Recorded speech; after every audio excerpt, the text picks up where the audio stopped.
Now we want to talk about the mind chatter that's going to get all stirred up when you attempt to transition from the old story to the new story. Remember, your lower brain's aspiration for your life is comfort and reproduction. That's the end of the list.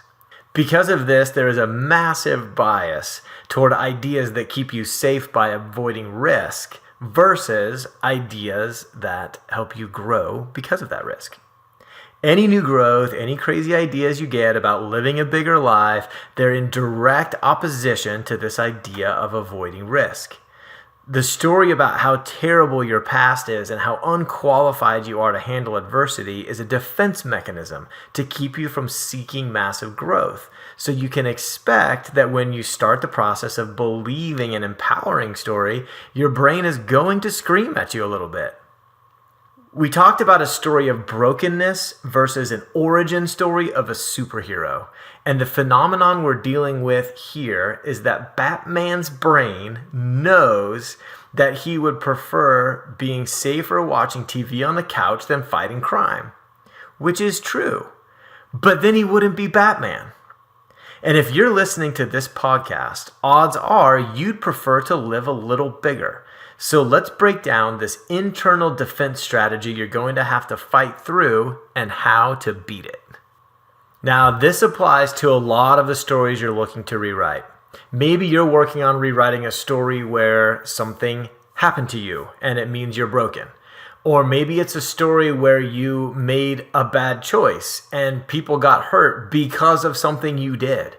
Maybe it's a story of starting and failing so many times that you start thinking there must be something wrong with you because you just can't follow through the way other people do. As you try to rewrite that story, you're going to come across different rebellions or defense strategies from your brain. So let's take a look at brain defense strategy number 1. I've titled it, "You don't get to rewrite the past, so stop trying." This is how you spot it.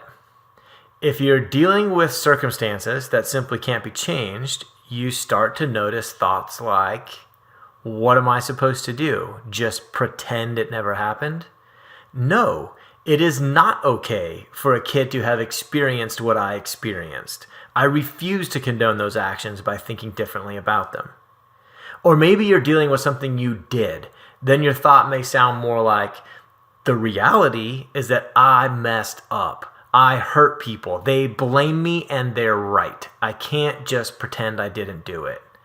Or maybe your struggle is more of the classic, I've already tried that so many times and I failed. I can literally point to the evidence that I can't do this.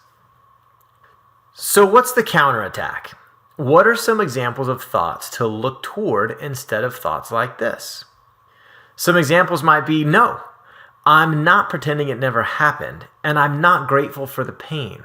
I'm grateful for the wisdom that I gained from the experience. Or no, I don't condone what happened to me, but in order to move forward, I had to develop incredible strength. That strength is now a prized possession I would never give up. Or every failure has shown me another stumbling block that tends to get me. The more I expose, the easier it becomes to navigate them. I will continue to fail until I've navigated every stumbling block that stands in my way. Notice that none of these thoughts deny what happened. The event is the event. All we're changing is what that event means in the story of your life. So maybe now you've started believing your new story, or at least poking holes in the old one, and you're starting to see a little evidence that you are more than that old box you used to put yourself in. But that's when defense number 2 shows up. Brain defense strategy 2, titled, "You are a fake." How to spot it. There is a special kind of discomfort that comes from trying to think and believe thoughts that aren't practiced yet. So you may find yourself struggling and thinking thoughts like, but I'm not a warrior. I'm a victim, and I have the scars and wounds to prove it.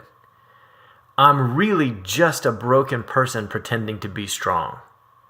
Your brain is making a strategic move here. It's stopping you from changing the story you've been practicing for years by saying it's more true because you've been practicing it for years. Especially since if you're trying to change your story, it's most likely a story of victimhood. Well, the way to turn the tables on victim mindset is to take back your power. What's the counterattack? Well, we're about to take a look at some thoughts that Whitney used to battle her "you're a fake" defense. I'm taking off the costume and showing myself with scars and all. My victimhood is a costume. My scars and wounds are real. I choose to wear them like a badge of honor instead of hide them behind a story of brokenness. I choose to take responsibility. The times I haven't shown up in my life the way I wanted are not because I'm a broken victim. They're because I chose to show up that way. I have the power to choose. I want to experience the real reality of life. I will feel the good feelings and the bad. I'm scared, but luckily I'm courageous. The basic idea here is to accept that your brain's right. No, you're not this new person yet. You don't believe this new story, but you're in the process and you're committed to a story that is going to free you from the limitations that have been holding you back in the past. As you start to do this, you may actually start to see some evidence in your life that things are going better. And that's when you encounter Brain Defense Strategy 3, titled "Yeah But." How do you spot it? Well, first, like I said, this one's a last-ditch effort. It kicks in when you're starting to see evidence of your new thinking. Maybe you've lost some weight, or you've made some extra money a few months in a row, or you're getting more responsibility at work, possibly more recognition at work, or maybe you're starting to see more positive relationships in your life. Then you see it. Yeah, but how long will it last? Yeah, but do you even deserve this? Yeah, but how long will it be before they find out you've just been getting lucky this whole time? Yeah, but you're not doing it the right way. There's no way your way can last. Some that Whitney thought specifically. Yeah, but I still struggle. How can I possibly coach other people? Yeah, but the only reason I have clients in the first place is because they want to know what I eat. No one's going to trust me to help them with their mindset. I have felt the same feeling on a number of adventures. I do my usual assess the goal, choose the path, then focus on executing my plan with joy. So I walk for 1 day, 2 days, 3 days. Then I start climbing up the face of the rock, 20 feet, 40 feet, 60 feet off the ground. Then I'm waiting for Jason to organize his gear while I take a look around at the beautiful view that I can see from there. And it hits me. What the heck am I doing here? I can't pull this off. Look how far I am now. This is terrifying. If I fall now, it's all over. Luckily, I have felt this many times before, and I've titled it my "What Am I Doing Up Here" story. I like to give my stories titles because it helps me remember that they're not real. Just a few months back, it happened again, but this time in building this business of FitBar. I was fully focused on enjoying the process, and it was working. And then, wham! Yeah, but can I really keep it going? Oh man, now I have clients depending on me. I have over 50 of these podcasts. I can't keep this up. We pay money to people who are counting on that money. We need to continue to produce content at this rate? Oh, there you are. The old "what am I doing up here" story can show up at work too. So here are some thoughts that help Whitney and me counterattack the "yeah buts." My confidence and qualification is in my willingness to do the work. I'm willing to feel the negative feelings, I'm willing to take responsibility, and I'm willing to adjust as needed. So there is nothing to be afraid of. No, I don't have all the answers, but I know how I want to show up in the meantime. I know what I want to be known for when the dust settles.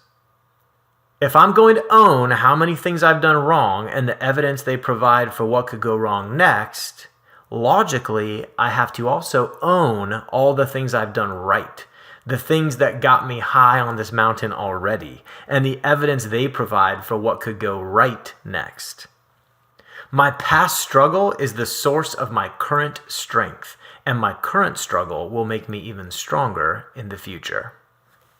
Now, this whole podcast is filled with thoughts that help Whitney and me, but thoughts are unique to everyone, so you may need to do some work to find the thoughts or the stories that specifically suit and motivate you.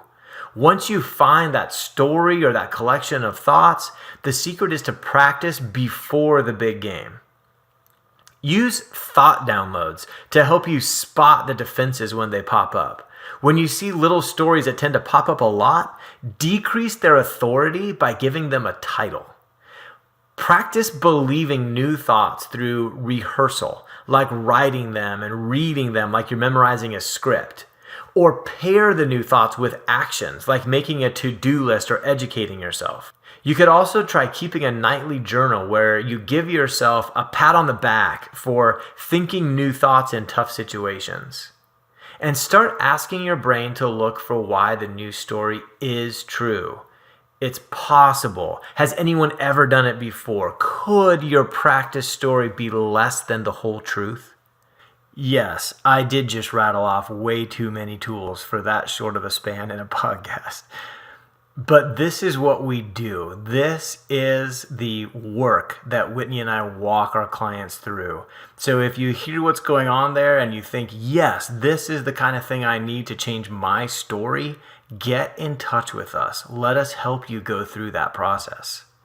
Oftentimes, removing the comfort of the practice story is scary. But by not choosing the framework you use to intentionally provide context to the events of your past, you could be promoting fiction to fact and then using it to govern what you're capable of.